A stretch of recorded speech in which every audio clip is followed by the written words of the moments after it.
All right. If you're running into a problem like this where it's saying, here's a function, tell me where it's increasing or decreasing without looking at the graph, your first thing should be take the derivative. Applications of derivatives, it wouldn't make sense for you not to take a derivative on any of these problems. The derivative of what's up there should be it's 12x cubed, right? Squared. What? I thought that is was right in front for a second. I was like, what does that mean? Okay. All right, so just to remind you, right? Critical numbers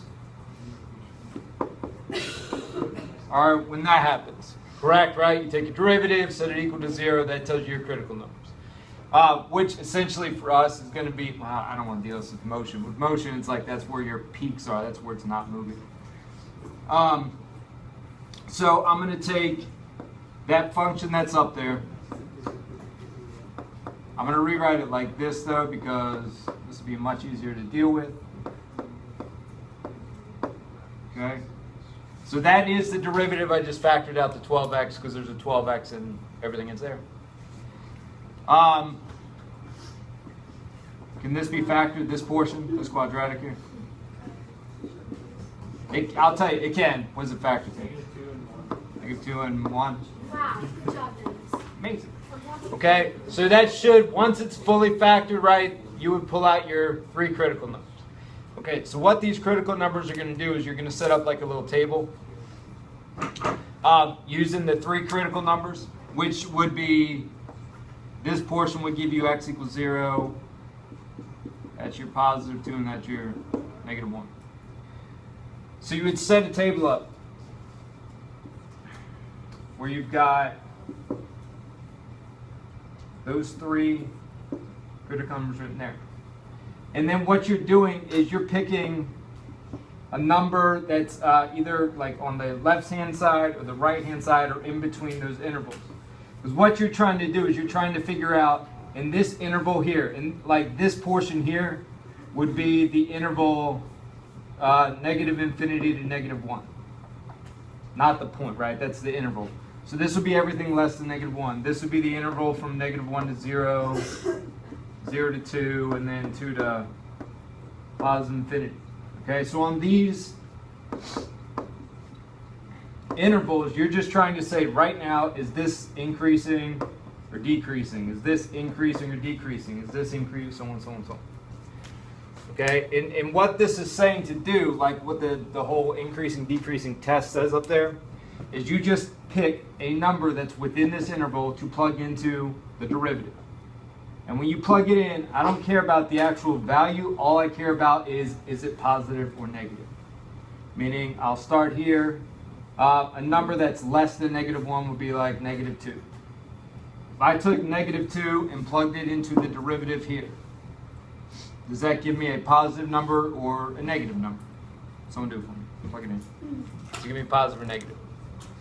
So I want to test f prime of -2. So -2 plugged into the derivative. And all I care about is it positive or negative? Because if I'm sketching this, that's all I'm looking at right now is increase, decrease. I'm not looking at exactly where it's at. So it's a positive, negative. Someone, plug it in. Plug it in.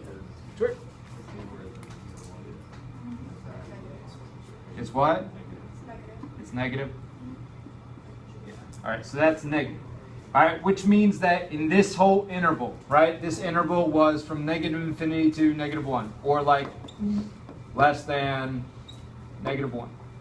Since this number that is in that interval, negative, when I plug it in, gives me a negative number, that means that in this area, it's going to be a decreasing graph.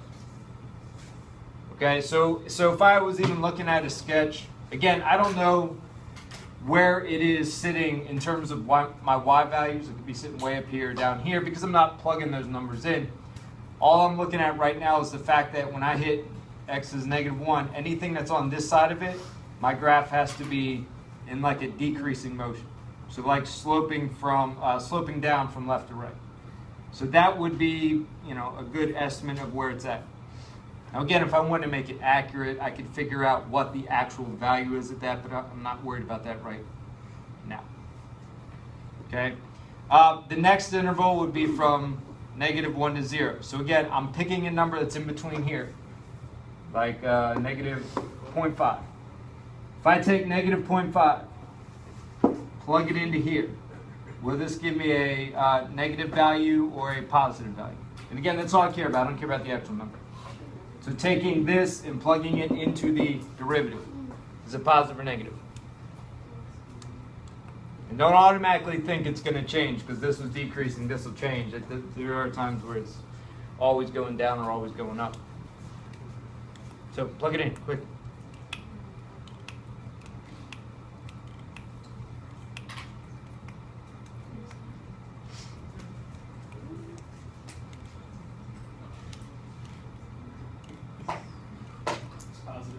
Positive?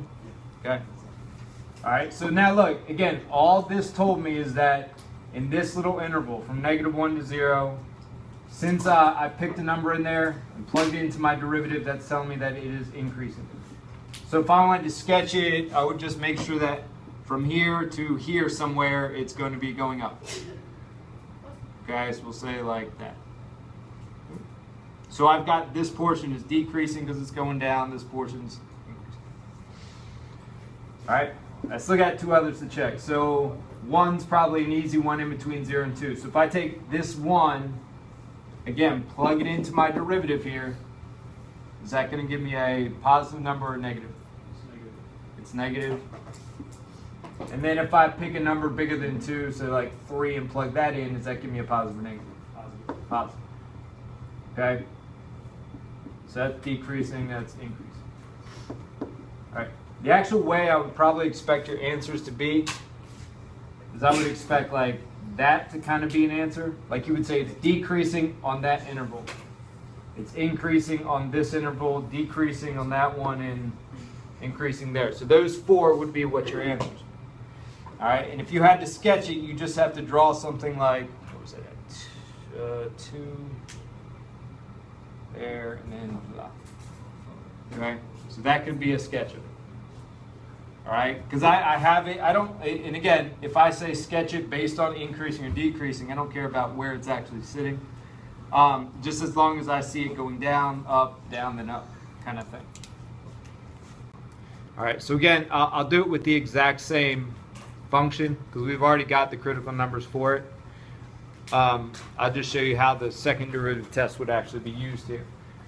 And again, this is that all up there.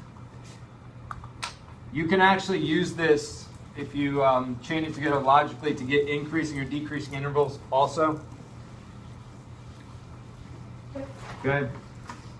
Because if you have a flip-flop between max mins, you have to know, like if you're going through your critical numbers and you line them up from left to right, if the first one is a maximum and the next one's a minimum, that means that your graph would logically have to be decreasing to go from a high point to a low point. Or vice versa, if you went from min to max, that means it would be increasing because it's going from a lower value to a higher.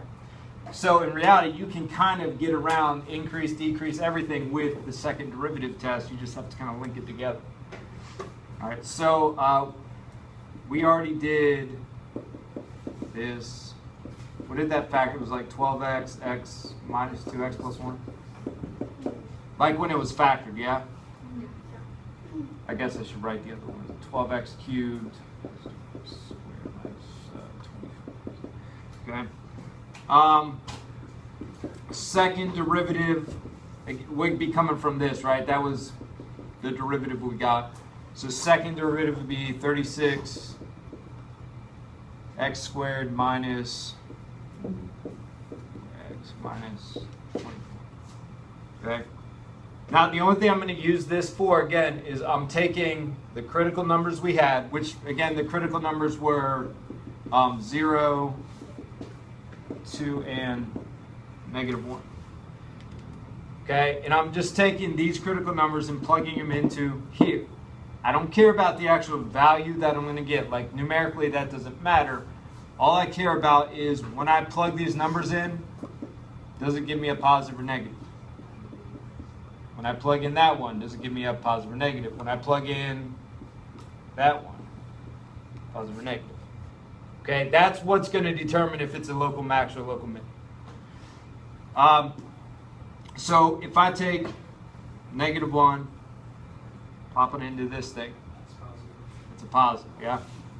It's a positive something, I don't care. That's all I care about. So since the second derivative at -1, which is, this is a critical number, remember, is positive, that means that this is a local min. Okay, that's basically what this says up here. If your second derivative is positive, it's a local min. Okay, if I take 0, plug it in there, that should give you a -24, so it's a negative value. So that would be a local max. Okay, and then if I plug in a +2 there, that should give you a positive value, so that would be a local min. So again, I can look strictly from this range here. I can tell if it's increasing or decreasing between these two intervals. On the other sides of it, I would still have to test it. But if I ask you, like, find local max min and say where this is increasing or decreasing, since this is going from a minimum value to a maximum value, this would have to be increasing between these two, all right, from -1 to 0. And this is going from a high value to a low value, so that would be decreasing. So I could kind of take this second derivative test and at least get a few of the intervals for increasing or decreasing from it. That would save you time as opposed to doing all the stuff that we just had up there. But no matter what you're doing, guys, this is going to be like a starting point. Okay? With these, well, no, because it's all tied together. Concave up and down.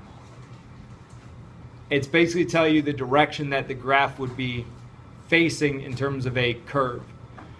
The way this thing is defined, it's saying that if you draw in your tangent lines and the tangent lines look like they're sitting under the curve, it's considered concave up. It means it's basically opening up. Okay, it looks like it's opening out. If you draw in your tangent lines and they're sitting on the top of the curve, then it would be considered concave down. But again, it looks like it's opening down. So this looks like it's opening up. That looks like it's kind of opening down. If you were to always have to draw tangent lines. now, you can kind of reason it out. For the points that are up here, okay, they've got a point marked here, here, here, and here. This is where it's changing in terms of being either concave up or down. If you have a point like on the graph as the graph is being continuous, like here, here, and here, not this one, okay? These points would be considered points of inflection. That's what when anything's referenced as a point of inflection, that just means that your graph is switching from facing up to facing down, concave up or down. Okay, so this first area in here means that from this point where it's starting over to here, it's concave all the same way. You think that's up or down? Which way is the curve kind of facing? Is it facing up or is it facing down? You tell me that. Down. Like it's opening down. So this portion in here is concave down. All right. Then from this point to this point, it's switching. Okay. Now it's kind of curved this way, where the curve is opening that direction. So this would be concave up. It hits a little point there. The points of inflection on the graph are hard to tell. A lot of times that's why we have actual derivative methods to find them. This little chunk here, again, the curve looks like it's kind of opening that way, so this would be concave down. This portion here would be which one? Up. Is this still concave up? Yeah, so this whole thing is concave up. And then this part here is which one? Down. All right. Now, there are actual tests for figuring out if it's concave up or down based on the second derivatives.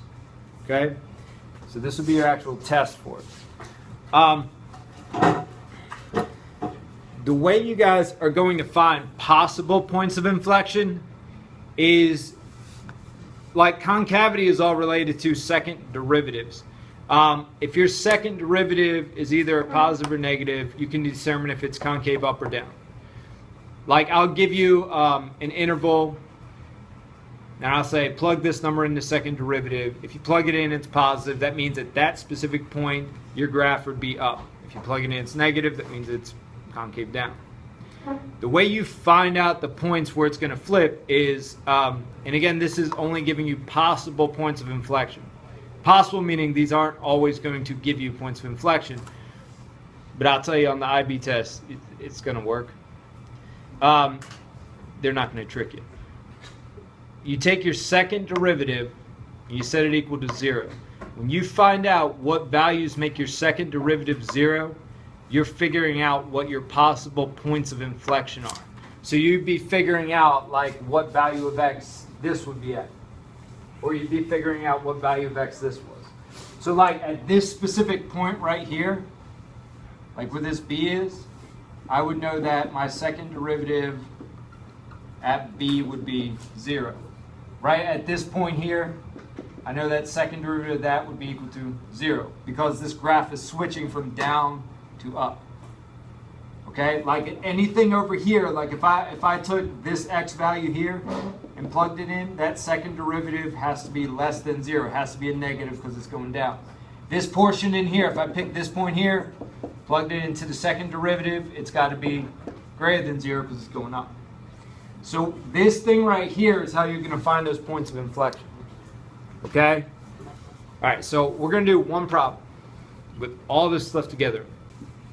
Since the problem's asking for max, min, and points of inflection, I would start this one out by doing the first derivative and second derivative, because you're going to use both. You have to. Okay? Because the second derivative will give you all the, well, it can give you the information about max, mins, and the points of inflection and concavity, so it's a good idea to have.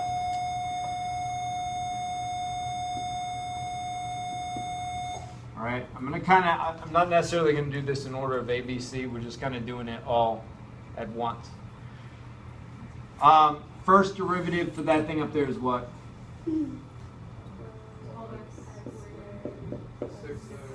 Wait, with plus, minus? I can't see it. Plus 6x.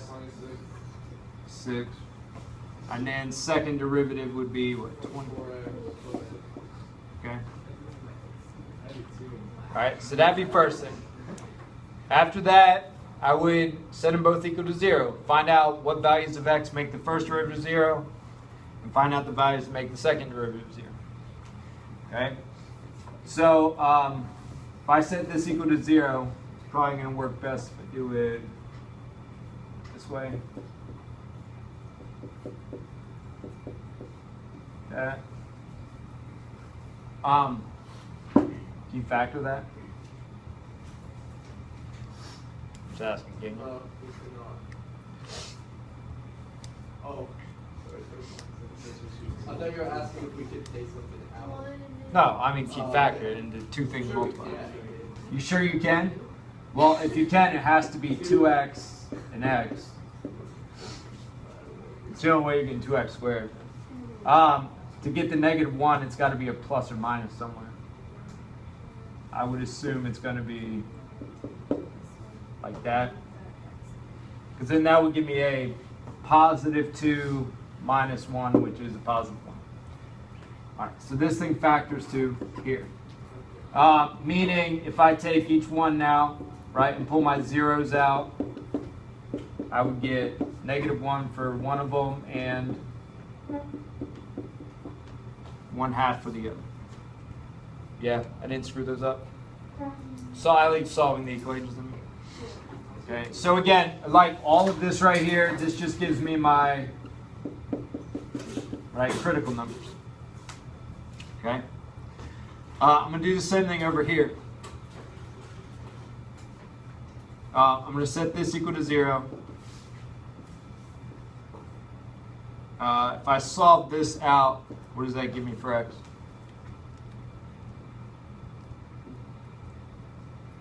-1/4. -1/4. Okay.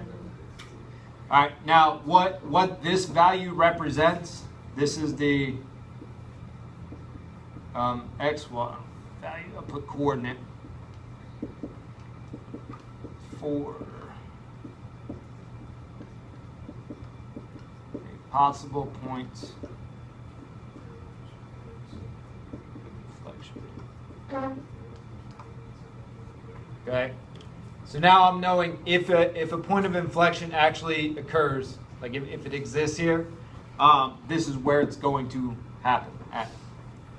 And again, this is only going to happen if when I test concavity, if I've got a switch between them. If it's concave up the whole way, I got nothing. Or concave down, I got nothing. All right, so I've got my possible point of inflection, I got my critical numbers. Now, what I would probably do next is I would take my critical numbers and see if these are local max mins, right? Because that would be my only other option. The way I would do that is I would take the two values for my critical numbers, plug them into the second derivative, right? Because if I take those critical numbers, plug them into the second derivative, I can use those values as either saying, is this positive or negative, is this positive or negative, to classify it as a local maximum. So if I take 1/2 and plug it into here, is that a positive number or a negative number? Positive. If I take -1 and plug it into here, is that a positive or negative? Negative. All right? If my second derivative for one of the critical numbers is positive, is this a local max or a local min? Local what? Min. Min. And then this would be Max. max. Okay?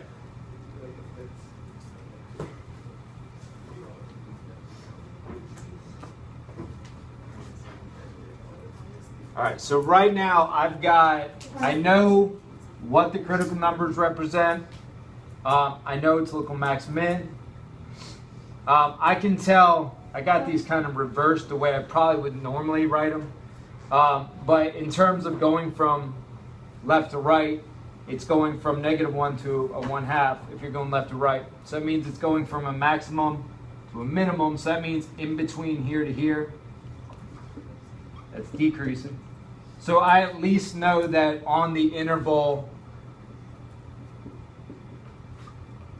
-1 to 1/2, it's decreasing.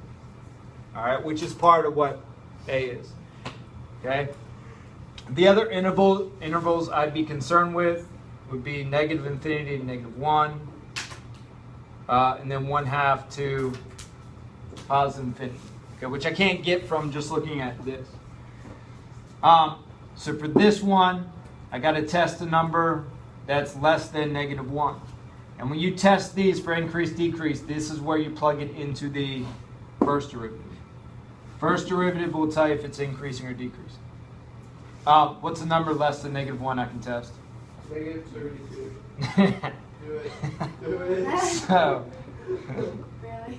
so if I plug -32 into there, is it going to be a negative or a positive number? I can't do Well, like, -32 squared is a huge number, yeah? Yeah. It's a positive number? I'm guessing this is a positive number then. So this would be increasing. Okay? If I take a number bigger than 1/2, 32, positive. so if I do a positive 32 and plug it in, that's going to be a huge positive number, so this is also going to be increasing. It's actually not a bad idea to pick like those big numbers like that. You can do it in your head, see? Okay. So here's what I got. All right, so this down here would be the answer for A. I've got my increasing and decreasing. All right, like I said, I'm kind of piecing it together. I would never do these in order because I use different things all over the place. Okay. I kind of have the answer to B right here, but the thing is, B actually says the local max and local min values, meaning like this is my X coordinates. When they say values, remember that's always what your y is when you take this and plug it into the original. So my answer for B, the actual answer for B would have to be what the value of f of 1/2 is and what f of -1 is. Not the derivatives, right? I want the actual values. So that goes back to the original. So for B, I would actually have to do the Is that going to be an original equation? No. original, yeah. All right, so could someone give me those real quick? They're both 0. How do you?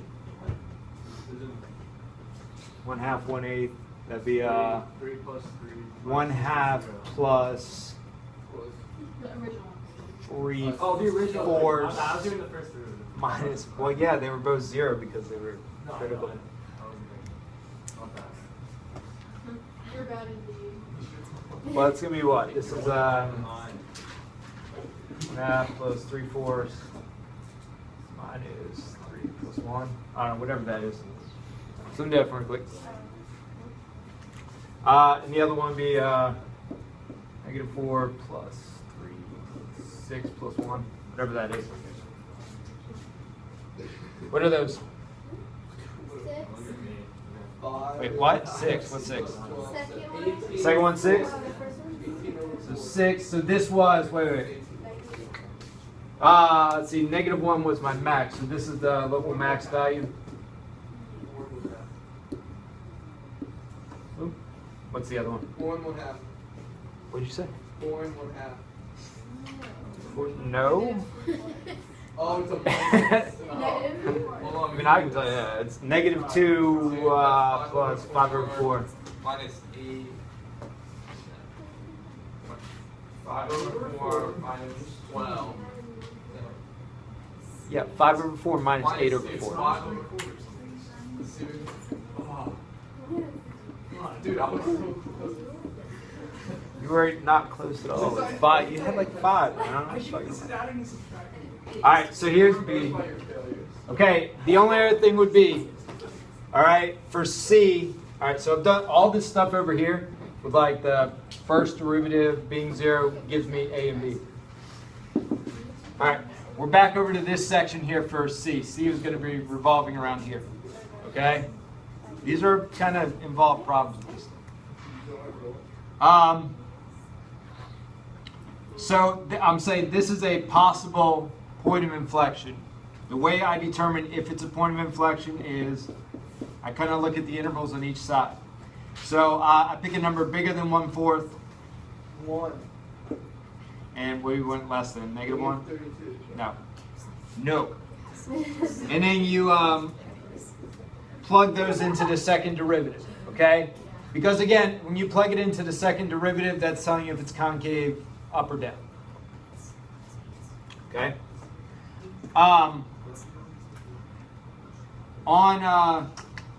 If I take this -1, plug it into the second derivative, that should give me a negative value, yes? Yes.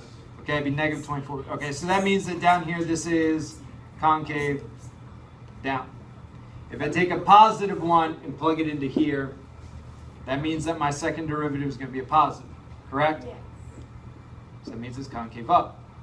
This right here, now I have the intervals. So it says find the intervals of concavity. I know that it's concave down from -∞ to -4, and it's concave up from